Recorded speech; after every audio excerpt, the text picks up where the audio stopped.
Welcome to the Brave Parenting Podcast, an examination of the Bible and how parents can apply God's Word to raising children in a culture saturated with media and technology. Well, hello, everyone. So glad you've joined me today.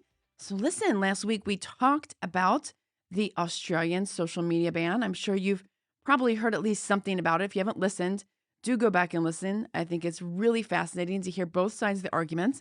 It's obviously too soon to tell how it's going, but I think pretty confident actually that over time it is going to change how young children in Australia and then other nations as well as they kind of jump on board, engage with social media and just kind of technology in general.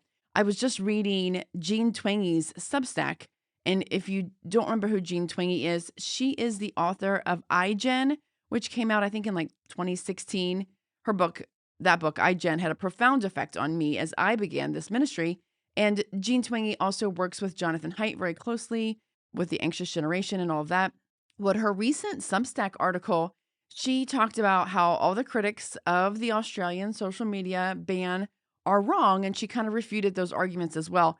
And one of the things she said I loved, it was just the simplicity of how she framed what the argument between parents and children will now sound like. Whereas before it used to be like, Mom, all my friends use Instagram. If I'm not on it, I'm going to be left out. But now, with the social media ban under 16, these kids are going to have to say, but Mom, all my friends are breaking the law. Or all my friends' parents are letting them break the law. And really, that's a less persuasive argument, isn't it? So over time, I think as kids under 16 continue not having this as their norm, having social media as their norm of ways to communicate, parents are just not going to be fighting those same battles so early and so often. Now, I also mentioned in last week's podcast that the Australian government had sent letters to such apps as Lemon8, Yope, and Coverstar, asking them to internally review if they fell into the criteria set forth for restricting under 16 years old. Essentially, it's kind of asking that question, is your platform's sole or significant purpose to enable online social interactions between two or more users? Or does your platform allow users to interact with some or all users? And finally, does your platform allow users to post material? That's the criteria. So when I heard that those three apps were kind of already on the horizon for this ban, I immediately got to work testing Yope and Coverstar. And Yope was fairly easy, honestly, to kind of test and evaluate. Coverstar, I have a lot of things to say about it, and we're going to talk about how it pretty much explains everything that's wrong with social media. But first, I do want to briefly tell you about Yope. You can find a complete guide to Yope along with screenshots on our website under guides. But just for quick reference, the app is really photo sharing in a private group of friends. That's what it's designed for. So you can kind of think of it as like a group text that sends pictures, essentially. But it's in an app that prompts you to send all of these pictures, like a lot of prompts, lots of notifications. Their tagline is, on Instagram, you're performing. On Yope, you're just living. So for anyone who maybe tested or tried the app Be Real a couple years ago when it became popular, I kind of think it's like that. There aren't really any algorithms or feeds that you can scroll through, which is good. Just these daily pictures of your friends and whatever they post kind of in this group that you create. And they ideally, of course, want those pictures to show up on a widget, which is just like basically a larger app on your phone so that you can see them immediately. You can see them without opening the app, or if you see them right away, maybe it'll prompt you to open the app and obviously use it.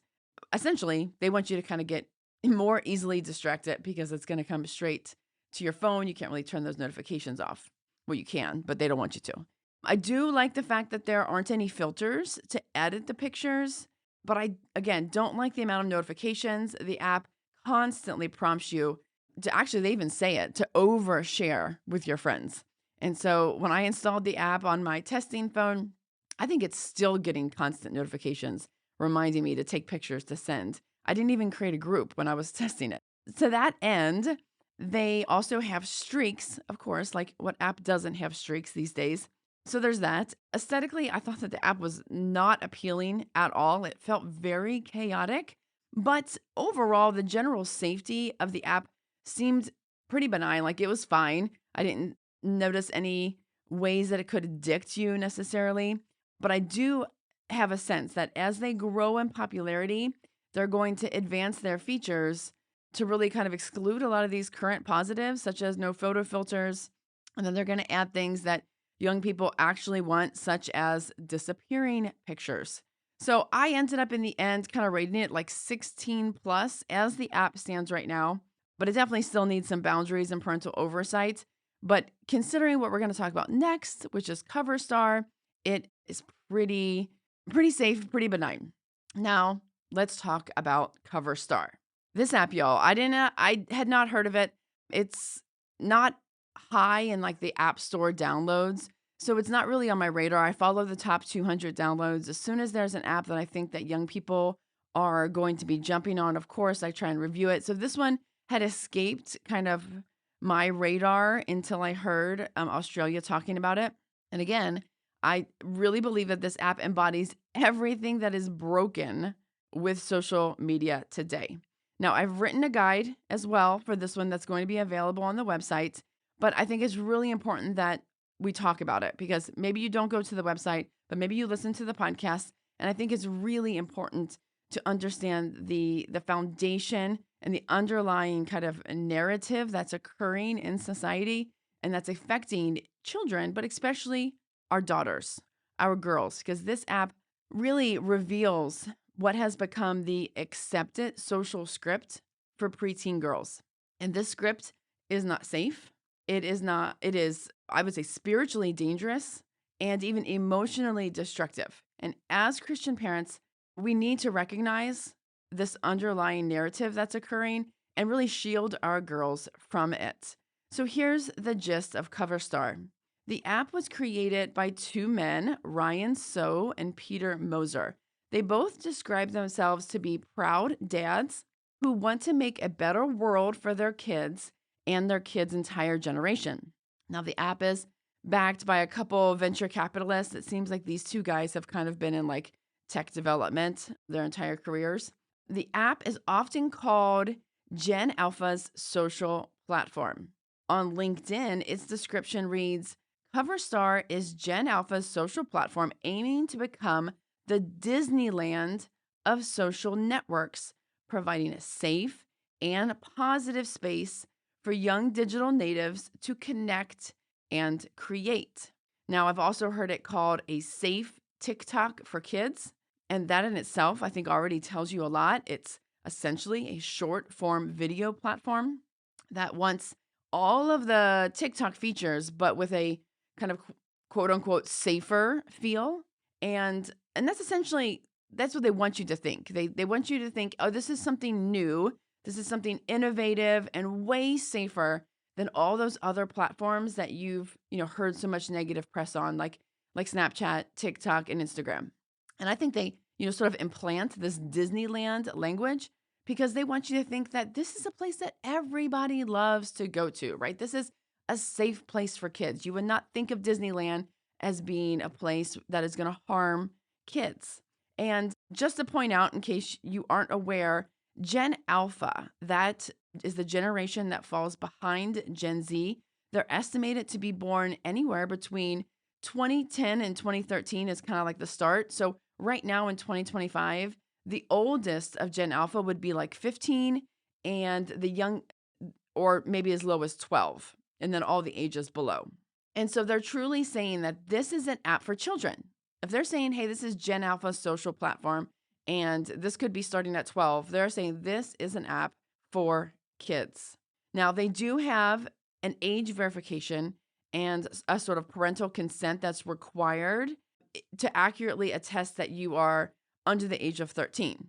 But they also don't require any sort of age verification if you just say that you're 13, right? So the parental consent is only going to occur if the parent and child is accurately attesting to their age, that they are actually under 13, but no age verification otherwise. So that means that not only can a 13-year-old create an account, a 40-year-old could create an account. It's just that easy. All you have to do is have an email address. So now, how exactly does Coverstar work? Let's look into this. And honestly, it matters a whole lot on this actual functionality. So the app promotes three main activities. One, create and share. And they describe that as making vlogs, get ready with me clips, hauls, reactions, dance videos, and more. Number two, join challenges. And most of these are dance challenges. And then number three, go live. Now that's actually only available for verified users, but let's unpack all these three main activities a little bit more. So create and share. The app specifically encourages you to create vlogs. Now vlogs are like, just mini videos of life updates, whatever you're doing that might be fun or with friends or whatever. You're just talking to the camera about your day. They also encourage get ready with me videos, which they abbreviate GRWM. If you didn't know that, GRWM, that stands for get ready with me. And this is where they're doing their makeup or their hair, their skincare. I even saw a video that said GRWM for bed. So get ready with me for bed. I mean, there's these girls who are in their pajamas, walking viewers through their entire bedtime routine or their entire morning routine. Of course, they're starting like, OMG, guys, I just woke up and I'm running late, but yet they're still recording the video on getting ready with me. There's also like, get ready with me for volleyball practice, get ready with me for my math test. I mean, just everything, right? It's essentially life becoming content. And then they also have hauls. Now, hauls are videos where you show everything that you sort of just like bought when you went out shopping and you talk through each item.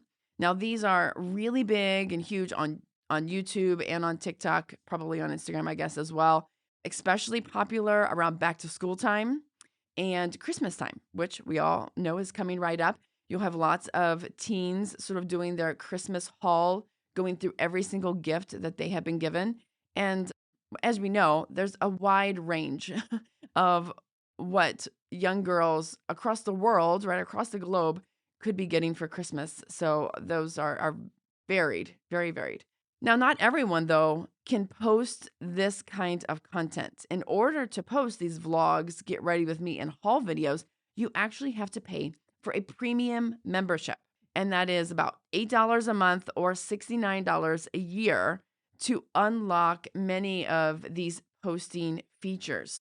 So already you can see that there is sort of a structure of pay to perform already sort of like baked into this app. Okay, let's move on to number two, and that is the challenges. The join challenges feature is sort of like, I would say, like the bread and butter, the heartbeat of the app. This is how they can make the claim that the app isn't about doom scrolling, that it's about getting creative, it's about performing, essentially, right? So instead of watching others and scrolling, mindlessly through others' content, Coverstar, what is unique about them is that they are encouraging their users to put themselves onto display to compete for attention and status, right? Fundamentally, that is exactly what they're doing. They're not just promoting creativity, they're promoting that you display your creativity in a competition, because that's what a challenge is. It's a competition, and you're competing for essentially a virtual badge on your profile. But let's walk through how that works. So a user, which is often a verified user, posts a dance video with a specific song, certain dance moves. I mean, this can be anywhere from like 10 seconds to 30 seconds. I think I did see like a Christmas mashup that was like a minute long. That's a really long time to watch young girls dance, by the way. So they post this challenge. And then once the challenge is posted, you have like a couple days to contribute or to join the challenge. And then the app tracks which videos receive like the most views or what they call star power. And that's when people click on the star button, which is just like the like button or the kind of the heart button might be on Instagram. And they track this kind of star power. Well, the top 9 videos are highlighted as the challenge is going on. And then the ultimate winner, gets a badge on their profile. But even if you're in the top 9, you still get a badge as well. So the goal obviously is be number 1, but if nothing else, be in the top 9. Now, what's interesting is the For You feed. That's like the feed that immediately the app opens to. So in that regard, it's just like TikTok. That For You feed is an endless stream of these challenge videos for the most part, right? It's you're watching these young girls that are dancing similar dances, to one another because they're participating in different challenges, but there's only like a handful of challenges going on at a time. And you can see all of this, by the way, before you even create an account. Like as soon as you put in your name and email and then you verify your email, you're in and you immediately get your For You feed going, just like TikTok in that sense. Now, if you want to do anything else, if you want to comment, you want to like, you want to do anything else, of course, you have to create an account to do that. And then, okay, then there's the live feature. Okay, so this privilege is for verified users only. So I just mentioned that verified users are the ones that are usually posting the challenges as well. Now, they're super vague on the actual website saying that this is only for verified users, and they're even vague on how you get verified. When I just did a search, just like a Google search on how you get verified, there was very little on it, definitely nothing from Coverstar themselves, but I did find a Reddit post where a father was talking about how his daughter is a verified Coverstar influencer, and he said that it takes 20,000 followers to become verified.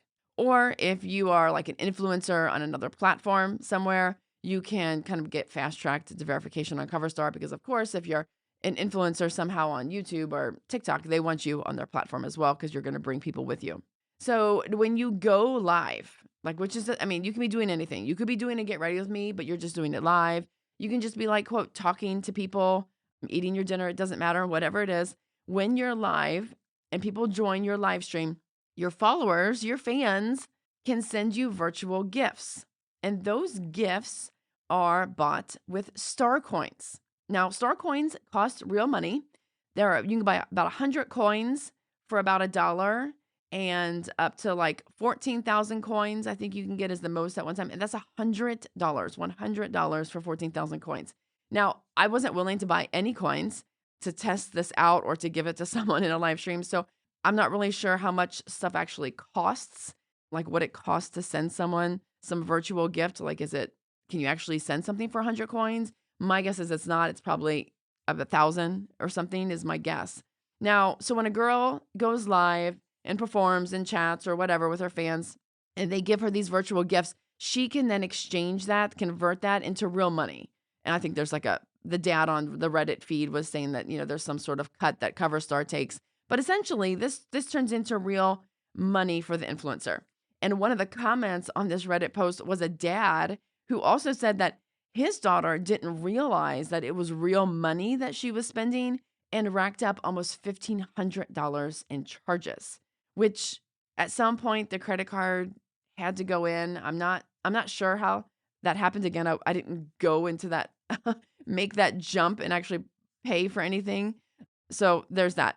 Okay, so now after we went through those features, let's just step back for a second and consider now what kind of content is going to fill this established ecosystem of features. Well, overwhelmingly, it is young girls performing. They are presenting their faces, their bodies, their physical possessions as though that is all they have to offer the world. They are dancing and posing and showing off their new Sephora haul. They're walking their viewers through their bedtime routine from their bedroom or their bathroom. Y'all, it absolutely grieved my heart. I think in the time that I spent researching this, I only saw like one, maybe two boys. It was pretty rare. And these girls were all very young, like I would say 9 to 12 years old. And this is what they're doing. So let's talk about this. Let's talk about this type of content that's becoming normalized and what this is doing to girls, especially when they are starting at such young ages. Now, reading the comments from these girls on other people's videos was probably equally as heartbreaking as just seeing the age of these girls, because the comments, not only are they revealing how immature they are, but it's heartbreaking because they're begging for likes. They're like hustling for follows. Their comments, Will you like my post? A like for like, a follow for follow. Please get me to 10K and I will follow back, right? As if their sense of worth is resting on this altar of social validation. But on the flip side, you also see these comments of worship towards other kids. Lots of comments of like, you're so pretty. OMG, I love you. Will you say hi to me if you see my comment? And I don't blame the girls. I mean, but they're right. They're simply imitating what they see other girls do or what they've seen done with maybe adult influencers on TikTok or YouTube or whatever. They're playing the only game the internet has essentially taught them, that social media has taught them, which is perform, be seen, be praised, right? That's the game that has to be played. So when you look at it from this sense, the first question that most parents all want to know about an app is this safe? Is this safe that these little girls are on here doing this? Well, let me go through some of the safety features. They do actually have one genuine, really good safety feature, and that there is no private messaging, no DMs. And so that's a real improvement over other platforms that all have DMs. Everything has DMs. And that's where a lot of the grooming, a lot of the bullying, a lot of the predation, explicit content often happens is in these DMs. But on that note, I also, kind of want to point out to the fact that as they say that this is the new social platform for Gen Alpha, and you've taken away messaging, that means that this app is not about communication at all. If anything, the only thing it's really about is performance. Because, what everyone wanted to argue with the Australian social media ban is that it restricted these young teens' ability to communicate with their friends, and that was going to be detrimental. But it's precisely those communication tools like DMs, that's what made the apps dangerous as well. It wasn't just the scrolling, the algorithms, but it was also the DMs. So this just goes to show that if kids are going on to this platform because they can't go on TikTok, well, it's not about communication, right? It's actually more about performance and social validation. But back to the safety features, they also promote that they have 24/7 moderation with both AI and humans. They have strict community guidelines and a zero tolerance policy on anything that is sexually explicit, any type of content like that, any hate speech, all of those normal zero tolerance policy type of topics. And in my testing, I did not see any of this. I did not see any nudity. I did not see any open bullying. And so, I mean, that is to their credit. If they are monitoring it to this extent, then it seems to be that that's working, right?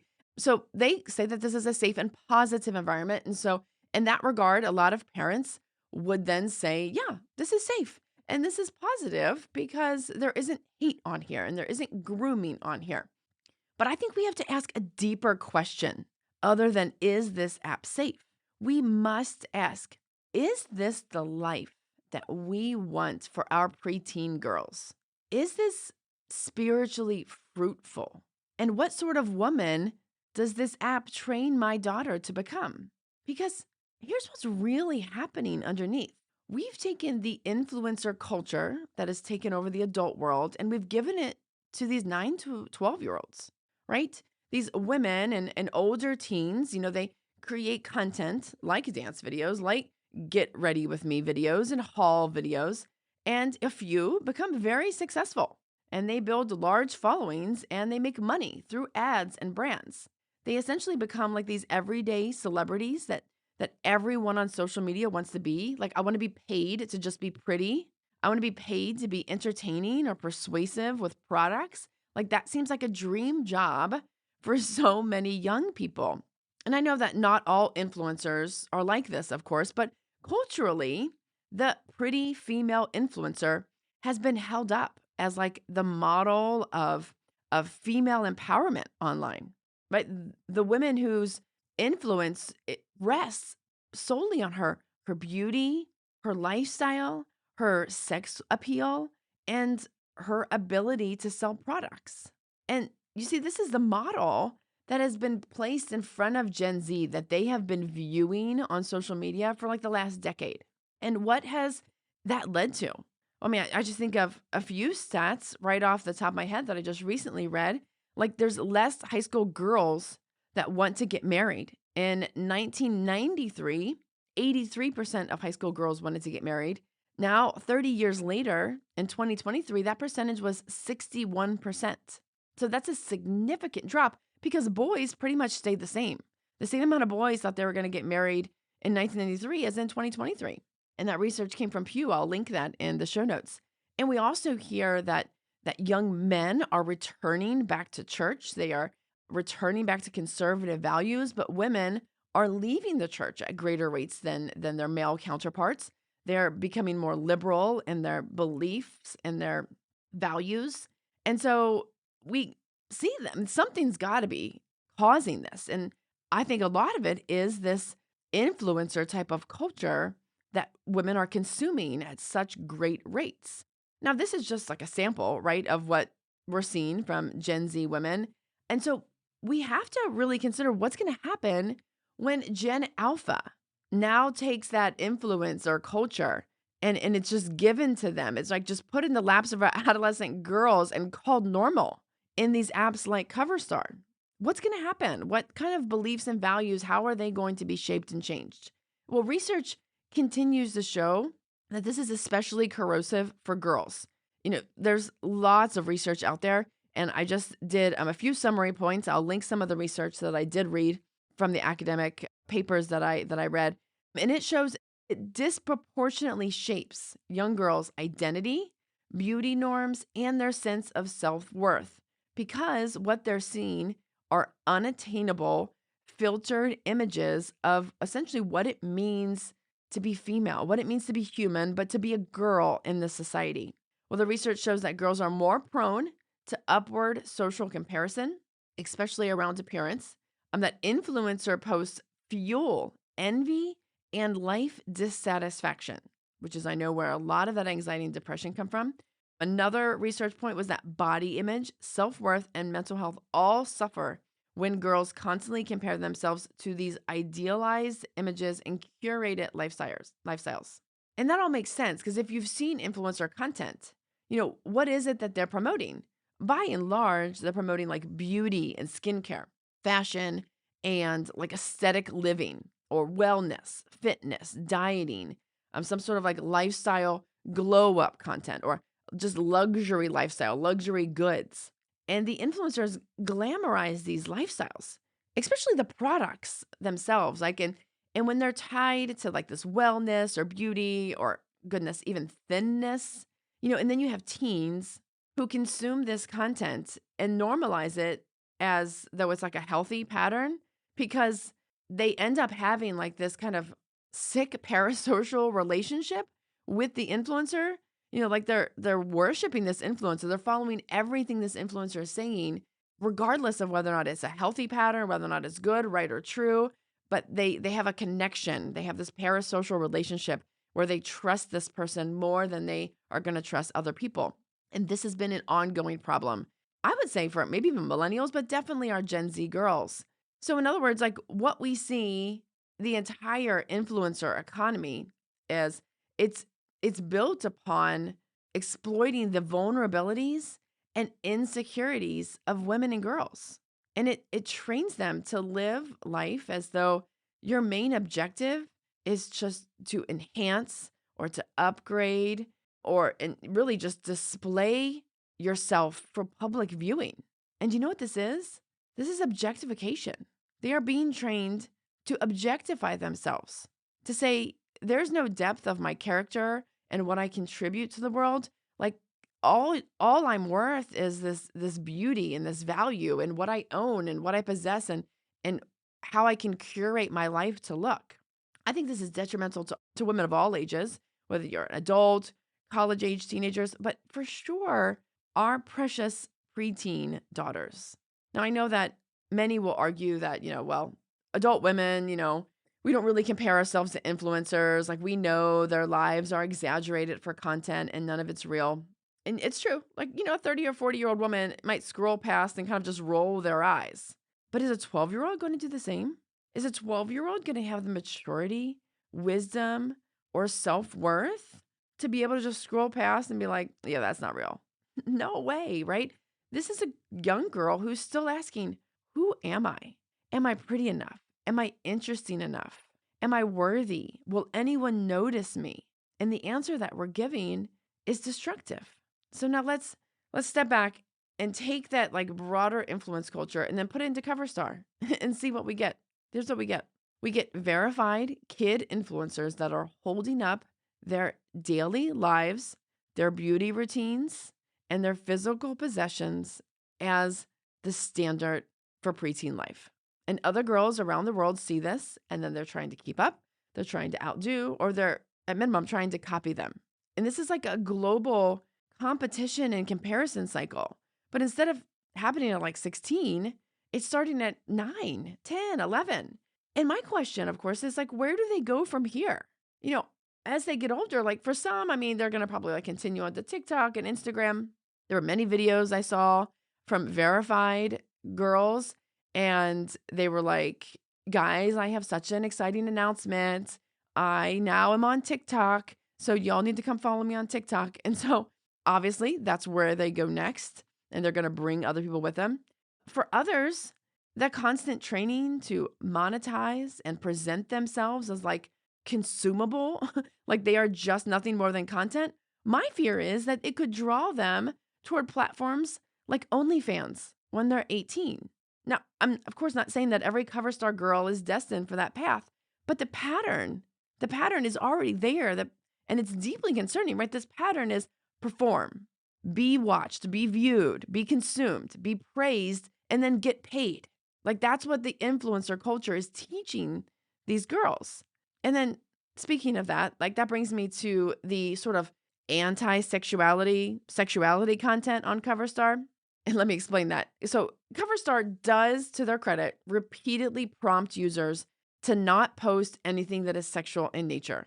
For example, when you click on Join Challenge, and a pop-up box immediately comes up and says, please agree before you can post, right? And then it gives you 2 statements that you have to kind of click on to attest to. Number 1, I will not post videos in underwear or bathing suit. And number 2, I will not post sexual or explicit videos. And then at the bottom in red, it says rule breakers are banned and report it to the authorities. Okay, so now to the parent reviewing this, I think it's really easy to say, oh, well, that's really great that they're strict about this. Like it's so good that we know that we're not going to find sexual content.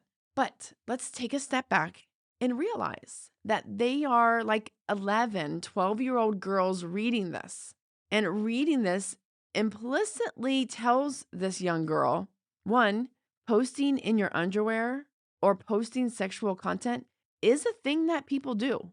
And then number 2, those are the lines. Those are the boundary lines, right?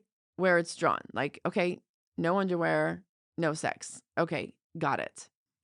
In their mind, that's the boundary line. But then you watch the actual content. You watch them dancing. These young girls are dancing with moves that are 100% sexual in nature. I mean, the moves are clearly derived from like pop culture and TikTok trends, like, hip gyrations. They're caressing their chests. They're shaking their butt. They're looking seductively into the camera. They're sticking their tongues out. Y'all, and these girls, so many of them are prepubescent. They don't even have bodies to do this stuff. They are way too young to understand the meaning of those gestures, but they are still learning to sexualize their bodies on camera. And again, I don't blame these girls. They're just copying what they see. But I have to be honest about what is really taking place here. Listen, I was reviewing the app for the first time in an afternoon, and I was waiting for my husband, Ryan, to come home to like say, am I losing my mind, or is this not the creepiest thing that you've ever seen? And when I showed him, he was appalled. Like, couldn't even morally continue to watch. Like, Kelly, get that away. I cannot even look at that. Like, that's what it is. And as I mentioned before, anyone can create a Coverstar account and just watch the content, right? You don't have to post. But you don't have to comment. You don't have to verify your email address. You can just watch the content. You can just simply scroll through this endless feed of pubescent girls dancing, doing their makeup, and filming themselves in their bedrooms. Now, I know you can argue that this is all innocent in the eyes of the girls. They don't know about pedophiles if no one's told them. They don't think or even, put that into their mind that some creep could be watching them, right? They just think that they are posting videos for their peers because that's fun. It's fun to dance and it's fun to kind of have a little competition, right? I think every girl can attest that they probably made up dance video or dances, whether you had a video, how old you are, whether you have video or not, but you probably did that. And so they're not thinking that it's creepy. It's us adults who think that it's creepy because we know what's possible, that it's possible for this to happen. But even if the girls never understand that adults with perverse intent may be watching them, the reality still matters. Because listen, as a 47-year-old woman, I cannot imagine going through my adult life knowing that there are videos of me dancing in silk pajamas in my childhood bedroom attached to my identity forever, especially in a world now of facial recognition. I would suspect that some of these girls are going to grow up and ask their parents, "Did you let me do this? Why is there so much of my childhood body and my childhood bedroom on the internet?" Right? These are real questions that I think that we have to think deeply about. There's much more going on here than just baseline safety. And that Reddit comment that I had mentioned earlier about the dad who said that his daughter is verified, he also said that the verified users of Coverstar are on a group text message or group chat of some sort, I'm not sure on what platform, with the owner himself so that they can report if anything goes wrong. And I just thought that was weird. I just thought that was very strange and immediately got me thinking, was this app just created for such perverse motives? Are they really just trying to create something? What parent wants their daughter to do this? And of course, I do know that a lot of parents have no problem with this. Depending on your worldview, you have no problem with your child performing, getting paid. The father who said that his daughter was verified said, my daughter has so much fun doing this, and she is now able to pay for college because of the money she's made on Coverstar. And to a lot of parents, that's really appealing. They don't want to have to pay for college. College is expensive. And if this assures that, but I'd also argue that a lot of these girls, especially when they start so young, by the time they're 18, if they're still in this influencer world, they don't want to go to college. Right? There's a reason why a lot of celebrities, child celebrities, young celebrities don't go to college. They don't have to because they're making enough money being, creators, essentially, right? They're being stars. And so I don't know if those are valid arguments that they need to start earning money as a child in order to go to college. You can find a lot of family vloggers who are using their children as content and claiming the same thing. And a lot of stories just go completely awry. And so that just kind of brings me back to what's really wrong with social media, especially with what Coverstar reveals here. And what's really wrong is that it has created an unhealthy world of competition and comparison for women and girls. It encourages performance for worth and validation. That's its bottom line, right? And it operates in an economy that rewards objectification. Underneath all of this is not any neutral motivations. None of this is neutral. It is essentially what Scripture describes as the sinful patterns of this world. And the Apostle Paul calls this pattern the works of the flesh in Galatians 5. He lists things like sexual immorality, impurity, sensuality, idolatry, jealousy, rivalries, envy. And that is, I think, a remarkable, accurate description of what is normalized when children grow up performing online for attention, approval, and social power. In that same passage, Paul contrasts that works of the flesh with the fruit that comes from walking in the Spirit. And that is love, joy, peace, patience, kindness, goodness, faithfulness, gentleness, and self-control. Now, those don't grow in an environment of constant comparison and performance, right? We know they grow in a life that is rooted in Christ. When your worldview reflects Scripture, when who you are is hidden in Christ, you're living in real relationships and I would say just ordinary faithfulness, just ordinary, right? You don't have to be a star. The New Testament also speaks very directly about the issues about boasting and comparison, really that the influencer culture thrives on. So Paul writes in Galatians 6:14, "May I never boast except in the cross of our Lord Jesus Christ." And in Philippians 3:3, he says that believers boast in Christ Jesus and put no confidence in the flesh. Also in 2 Corinthians 10:12, Paul warns that those who measure themselves by one another and compare themselves with one another are not wise. And that's what social media is encouraging. It's encouraging that we measure ourselves by others, that we commend ourselves, that we boast in our own image, in our own achievements. So when we come to that question of, should my child be on social media, right? Should my 11-year-old daughter be on Coverstar because it's a safer alternative than what all of her friends have on TikTok? It's not only a question of, is it safe or is it going to be okay for their mental health? It is a discipleship question. Will this app teach my child to walk by the Spirit or walk by the flesh? Will this app train their heart to love the things of this world or love God?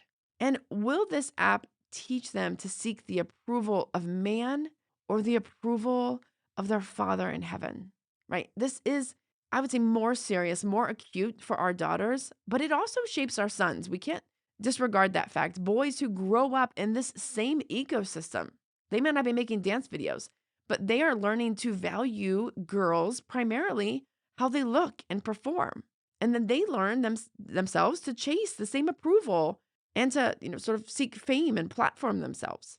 Well, as Christian parents, we know we're not called to keep our kids current with every new trend and every new app. Right? We have one job, and that is to raise them to know and love Christ, to know how to walk in step with the Spirit, how to resist the patterns of this world that Scripture very distinctly describes leads to destruction. Now, I have one more point about the app itself before I finish up. And I don't know how much this actually signifies, but I was just in awe of it, and I think it's relevant here.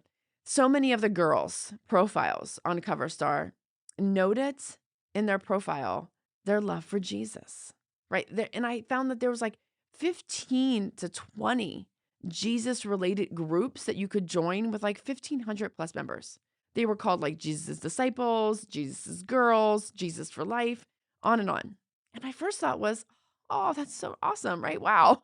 Because I like to see Jesus out there. But then I watched these girls' videos and I was heartbroken. I was heartbroken because I read their description and I can see their comments and I saw their desperation for follows and likes. I saw their sensual dance videos and I realized these young girls are being led astray because Jesus said you cannot serve two masters. You'll either love one and despise the other. And these young girls will soon, if not already, have to reckon with, right? Have to make that choice, whether they're going to pursue Christ or they're going to pursue social validation and worth. Both those things, Jesus and social validation, cannot be the Lord of your life at the same time. And that's what social media and the influencer culture does, is it supplants Christ as Lord of your life and it makes public approval your God. I think it can happen at any age, but we all know it's much more likely to happen during adolescence. So as I reviewed this Coverstar app, number one, hands down, it deserves to be banned by the Australian social media ban under 16. I pray fervently that parents would really come to see how social media disciples children into the world, disciples them out of a Christian faith and into the world. It's not just about safety from creeps and men or women who have ill intent. when you say no to social media, when you say no to the influencer culture in general, to not let them consume any of that or have that be a part of their life, you're not just protecting them and keeping them safe from the creeps, you're protecting their soul. You're protecting who they are becoming.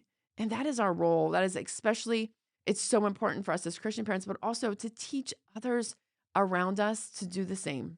All right, y'all. That's what I have for you today. You can check out, again, the full guide to both Yope and to Coverstar on the website. I do have screenshots there. Of course, they have like blurred names and faces to just protect these blessed young girls. But these screenshots do give you a sense of what I'm talking about here with this app. So I appreciate you listening. I appreciate you taking this to heart. And I know that a lot of times, a lot of these decisions are just matters of conscience. And they may not necessarily be salvific for us, but I believe that they can be salvific for our children because, again, they are being discipled into the world. So thank you so much for listening. Until next week, go and be brave.